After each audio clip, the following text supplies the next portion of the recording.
فيهم رسولا من أنفسهم يتلو عليهم آياته ويزكيهم ويعلمهم الكتاب والحكمة وإن كانوا من قبل لفي ضلال مبين.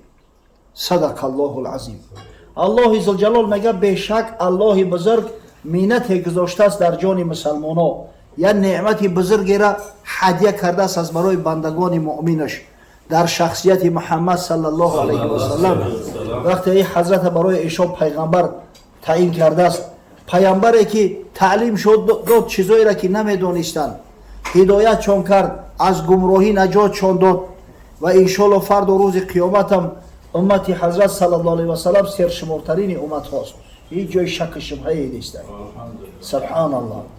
البته ما همه پیغمبرای خدا را قبول داریم و دوست داریم، اما میدونیم که مکان و منزلت رسول الله صلی الله علیه و سلم در میان همش فرق کرده نیست. در خبر اومده است، امام ترمذی از حضرت عبدالله ابن عباس رضی الله تعالی عنهما روایت میکند که جلس ناس من اصحاب رسول الله صلی الله علیه و سلم ینتظرونه. یک عده از صحابه پیامبر صلی الله علیه و سلم منتظر خارج شدن حضرت از خانه‌اش نشسته بودند. فقال رجل منهم عجبا ان الله اتخذ من خلقه خلیلا اتخذ من ابراهیم خلیلا. یک نفرش گفت عجب، گفت خدای بزرگ به همین مجد عظمت از میان مخلوقایی که خودش آفریده است یک نفرش با دوست انتخاب کرده است، خلیل اعلانش کرده است. خلیل رفیق است. حضرت ابراهیم میگه خلیل خود خوانده است. مرتبه ابراهیم رو ببینه. یک نفر دیگرش گفت که ماذا بعجب من کلام موسی کلمه تکلیما. گفت از این عجیبتر مگر سخن گفتن حضرت موسی با خداوند نبود؟ و خدای بزرگ به یک وسیله و واسطه صحبت کرده است. سومیش گفت فعیسی کلمت الله و روحه. یه بچه گفت از معجزه حضرت عیسی را فراموش کرده شما؟ و حضرت عیسی مگر کلمت الله نیسته؟ کلمه نیسته که خدای تعالی در بطن بیبی مریم بتول القاش کرده عیسی به پدر تولد چی؟ این معجزه نیست؟ حضرت در گهواره گپ زد، از هم تولد شدن زمان حکم پیغمبر خدا را داره. یک نفرش گفت فآدم استفاه الله تعالی. هم مردم گفت حضرت آدم فراموش نکنه، عیسی علیه السلام مادر داشت اما آدم علیه السلام مادر هم نداره. خداوند از یک قبضه خاکی که ایروی زمین گرفته شده بود خلقش کرد، در بدنش روح دمید، ملائکه های نازنینش امر کرد در پیشش سجده کردن. این درجه و منزلت آدم رو ببینه.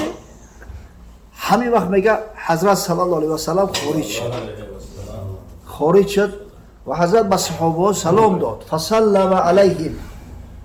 همین حضرت سلام به حد دوست میداشت، هر کسی را میدید در حال سلامش میداد. خادم خاصه رسول الله صلی الله علیه و سلم حضرت انس ابن مالک میگه که ما آرزو میکردیم که اقلا یک مرتبه پیش دستی کنیم به پیغمبر سلام بدیم، اسپید نمیکردیم. همیشه همین میدید خورد و بزرگ حضرت میگه سلام میداد، سلام تقدیم میکرد.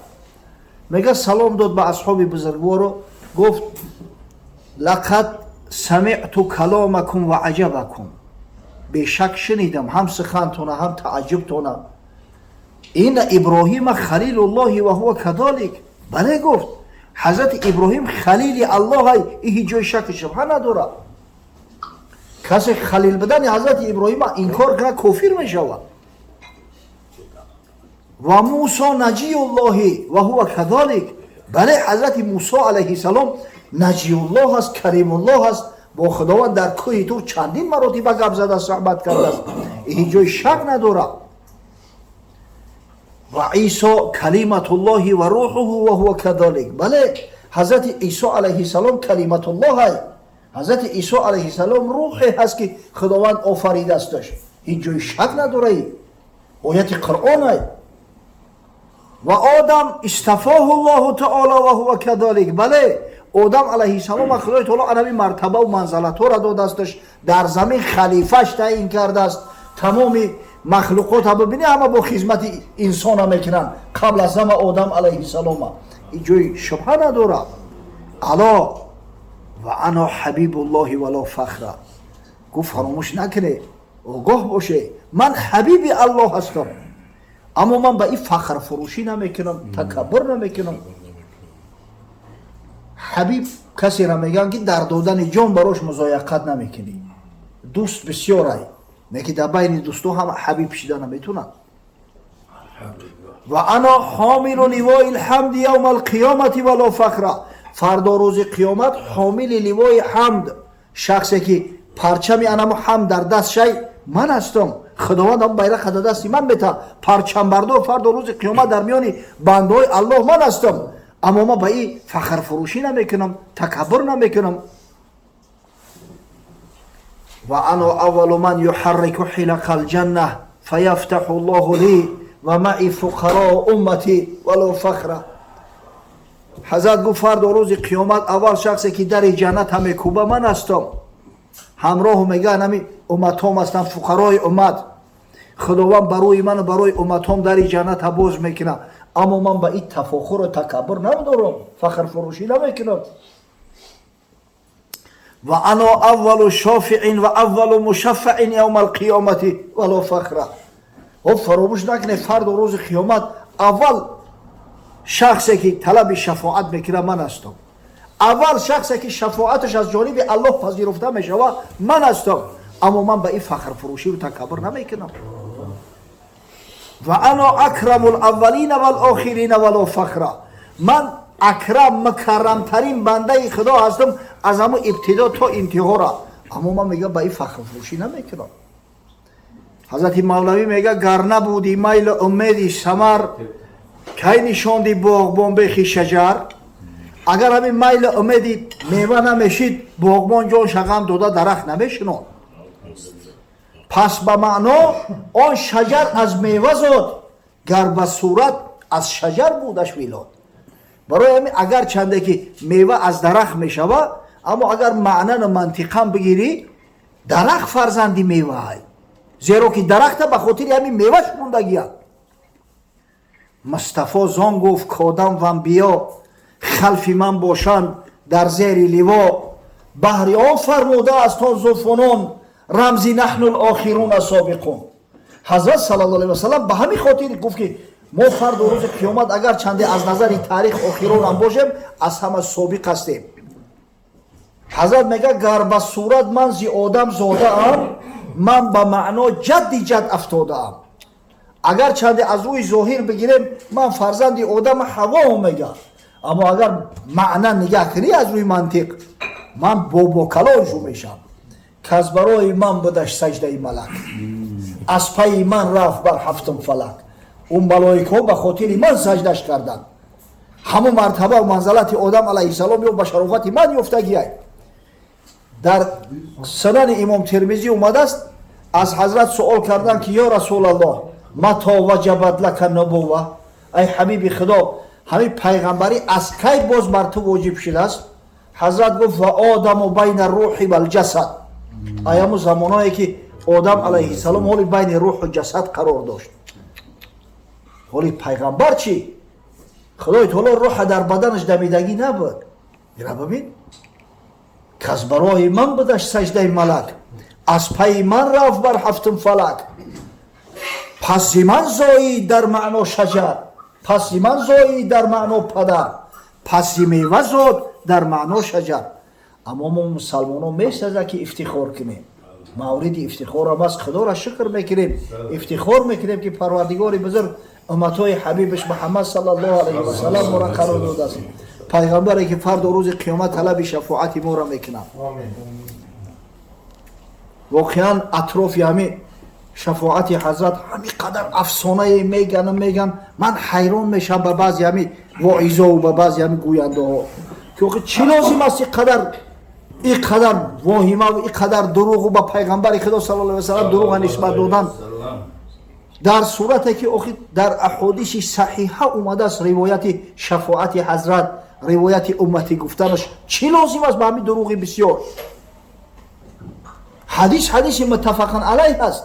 پیغمبر خدا صلی الله علیه و سلم قصه میکند که وقتی همه پیغمبرها عاجز میشوند از طلب شفاعت نزد پروردگار و میگن مردم نزد من میآیند، میگن یا محمد صلی الله علیه و سلم تمام مردم، فقط مؤمنان نه، تمام بنی بشر، اینجا یهود هم داخله، نصارا هم داخلن، همه و همه دلیگاتشون از حضرت میآید که یا محمد صلی الله علیه و سلم انت حبیب الله، ما میدونیم که تو حبیب اللهی، اشفع لنا الی ربک، طلب شفاعت ما را از پروردگارت بکن. الم ترا ما نحن فی، آیا نمیبینی که ما در چه حالت قرار داریم؟ این حال هزاری ما را نمیبینی یا رسول الله؟ به حال ما رحم کن. به حضرت میگه از جام خستم، نزد همه پیغمبرها اومدن، پیغمبرای اولوالعزم، پیغمبرای بزرگ، مردم هر کدامش میگفت نفسی نفسی نفسی، وای بر من وای بر من وای بر من. ولی من مشغول هم سوال جواب خودم با پروردگار هستم، از دستمون نمیآید، خداوند بسیار خشمناکه، ما جرأت نمیکنیم. اما حضرت میگه که من خواهیم شدم زیر عرش پروردگار میرم، میگه سر در سجده الله میگذارم، خداوند با صفاتهای وصف مدح میکنم که تا همون زمان کسی نکرده است نگفته است. همین وقت میگه ندای ملکوتی میشود، ندای پروردگار میشود، یا حبیبی یا محمد صلی الله علیه و سلم ارفع رأسک، ای حبیبی من، ای محمد صلی الله علیه و سلم سر بردار، امروز روزی سربلندی و سعادتی تو، دیگه وقتی سر خم کردنت نیست. بردار، سل تعطى و اشفع تشفع، هر چیزی طلب کنی میتونی. من تو را وعدت کردم ولسوف یعطیک ربک فترضی، البته در روز قیامت روز بیاید حتما که خداوند تو را خوشنود و راضی میگردونه، تو مهمان من هستی، مهمان فخریم هستی، سر بردار طلب کن هر چیزی میخوایی، و اشفع تشفع، طلب شفاعت کن، شفاعت تو هرگز رد کرده نمیشود. این بعد اون که شفاعت عظمای حضرت در حق تمام مردم قبول شده است، این دعوت خاصه خداوند است، از پیغمبر طلب کرد که یگون خواهش خاصه بکن. این را ببین حضرت میگه فارفع رأسی فاقول امتی یا ربی، امتی یا ربی، همیشه میگه سر نامه بردارم با سجده، میگم پروردگارا طلب شفاعت امت ما از تو میکنم، طلب شفاعت امت ما از تو میکنم. و میگه حضرت خداوند بشارت داد، گفت حبیبی من، از همه 8 در جنت یک درش خاص از برای امتای تو است، از این در غیر امتی تو کسی نمیدروید. تصور کنه که غیر امتی رسول الله صلی الله علیه و سلم در این تاریخ چقدر امتها اومدن، و با روایت بگذار ضعف هم که داشته باشه 124,000 پیغمبر به دست، هر کدام او قوم داشتن، یک در از همون 8 در خاصه امتی تو است، در 7 در باقی مانده امتهای تو قطعی مردم شریکن، از هر در یعنی امتهای تو بدرویان قبولای. سبحان الله. به حضرت بشارت داد، گفت قسم به الله که جان محمد در قبضه قدرت اوست، یک طبقه در جنت برابر مسافه مکه تا بصره، این بصره یک شهر در شام، 1000 کیلومتر شاید زیاد شد، یک طبقه، حالا که هر در 2 طبقه داره. این امتهای پیامبر صلی الله علیه و سلم فردا روز قیامت این امتیازها را دارند. سبحان الله. واقعی مرگ امتی که با ماه مولود پیغمبر صلی الله علیه و سلم خشنود نشود، در حقش صلوات نفرستند. والله حیران که پیش خدا چی میگفته باشیم. این را ببینید، پیغمبری که سنگ ها صلواتش میفرستادند، درخت ها صلواتش میفرستادند، اوی گفای هوایی نیستند، این همه به حجت ثابت است. من خدا را شکر، من همو زمره همو کسایی نیستم که بی دلیل حجت گپ زنم. در سنن ترمذی اومده است حضرت صلی الله علیه و سلم میگه این بمکه حجرا کان یسلم علی لیالی بعثت، در مکه مکرمه یک خرسنگ بزرگ است، ایام زمانی که من با پیامبری مبعوث شدم هر وقت از پیشش میگذشتم میگه همون سنگ بر من صلوات میفرستاد، سنگ صلوات میفرستاد. سبحان الله. و اینی لاعرفه الان، من میدونم همون سنگ در کجا قرار داره. گفت حاضرم همون سنگ حالی را مستای. سعی کنه در همین خاندانا خاصتا در همین ماه مولود نبوی همراه فرزندو صلوات زیادتر بفرسته، چند چیزی را که میدونه برسونه برای فرزنداتون. انشالله بسیار تأثیر مثبت میرسونه. فرزندای خوب مؤمن صالح تربیت مییابند به کمال میرسند. در خاندان هم انشالله نور و صفا میشود. فرزندای عزیز ماه مولود رسول الله صلی الله علیه و سلم همه کسا یک صلوات بفرستیم. اینا ببینید نزد پیغمبر عرض میشوند این صلوات. حضرت میگه من صلی علی عند قبری سمعته و من صلی علی نائیا ابلغته.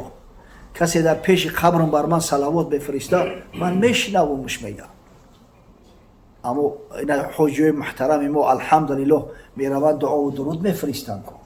مخصوص از بابی سلام میترویم میریم دعا و درود بفرستیم و خدا را شکر. یا فعلی خوبم دارن مردم ما. هر کسی حج بروه میآیند زیارت با میگن عرض درود و سلام ما را به حضرت برسان. و هر کسی میگه از دور بر من صلوات بفرسته ابلغته به من میارن میرسوننش. این حدیث در شعب الایمان امام بیهقی روایت شده. جای دیگر اومده است در سنن نسائی روایت حضرت عبدالله بن مسعود است. میگه پیغمبر صلی الله علیه و سلم بشارت داد گفت ان لله ملائکه سیاحین فی الارض یبلغون من امتی سلام. بیشک خدا را ملائکه هایی هست که در روی زمین سیاحت میکنن و هر درود و سلامی که امت ها میرسونن درود میگن برای من میارن میرسونن. اینا انشالله ما صلوات گفته استیم یاد و ذکر پیغمبر صلی الله علیه و سلم کرده استیم. خبر همه بران که در یک موضع حجای محترم جمع شدیند به خاطر ماه مولود رسول الله صلی الله علیه و سلم صفات دارند صلوات فرستادند. انشالله روح حضرت خرسند و خشنود نشود به شک شبهه.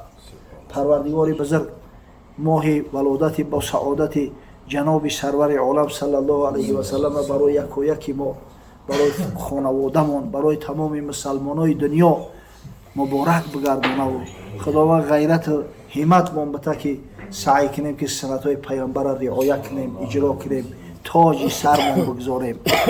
قسم به الله یک افتخار است. باز میگم همین مسلمان بودن یک افتخار است. هم عملی دشوار و مشکل است، هم یک افتخار بی نهایت بزرگ است. شخص افتخار میکنه که ما از امتهای محمد صلی الله علیه و سلم هستیم. و خدای بزرگ جمع شما را هرگز متفرق نگردونه. پروردگار جمعی مراد و مقصوداتون حاصل بسازد. پروردگار بزرگ ارواح گذشته‌هامون را رحمت و مغفرت کنه. خداوند متعال با بیماران و شفای کامل و عاجل عنایت فرماید. خداوند بزرگ برادرای راهداری مونه، خاصتا حاجیای محترمی را که در هر منطقه و مکان قرار دارند. اینا بابای حاجی جمشید قصه کردن روز دیدیمش در امریکا هست. بابای حاجی اندلیب در روسیه بوده است. دکتر خدا نگهش بداره در ازبکستان بوده است. برادرها هر جا در هر موضع و هر جایی هستن. خداوند در حفظ امانش نگهشون بداره و با سالم سربلند تن صحت به دیار بر بگردونه. خداوند بعد میگم به خدا باور داری؟ میگه البته باور دارم. میگن همه هستی پروردگار تو چخیل اثبات میکنی؟ چخیل در کذب که اون نه مکتب دیده است نه کتاب خونده است هیچی. یا عربی های عربی بدوی همین شتر و گوسپند میچرونده است میگشت است. بعد کش گفت که البعرة تدول على البعیر، البعرة تدول على البعیر و اثر الاقدام على المسیر. همین بعره اونمو نجاست شتر هم میگن، سرگین شتر هم. در جای اگر هم بعره را دیدی سرگین شتر میفهمی که هم تا شتر گذشتگی هست. همین دلالت به شتر میکنه. و اثر الاقدام علی المسیر، هر که جو پای قدم دیدی میفهمی که همینجا رهگذر هست. مردم راه میگردن که پای قدم شوندگی هست. افالسماء ذات الابراج، افالسماء ذات الابراج والارض ذات الفجاج لا تدلان علی لطیف الخبیر. پس این آسمانه که به یگان ستون ایستاده است با این بزرگی و با این کلانی، این زمین با این پهناوریش با این نعمتایی که در بالاش هست، آیا همه خودشون دلالت نمیکنن بر لطیف خبیر، با پروردگاری که خلق کننده و آفریننده همه هست. سبحان الله. همین آدم گوینده را همی ای فروور دیگه میفهمی که همی گپ زنه یوخی نور و صفای خیش رو نازل فرما. او برادری را که سبب گرد آمدن حاجیان در اینجا گشته است خداوند از جمیع بلا و گزنده حفظ کن. خیرات و احسانات چه به درگاه بنیازت قبول فرما. در نامه اعمالش ثبت بگردان. خداوند در خاندانش، در کسب کارش، در عمر جانش، در کسب کار و عمر جان مهمانانش برکات نصیب بگردان. رحمتی که یا الله.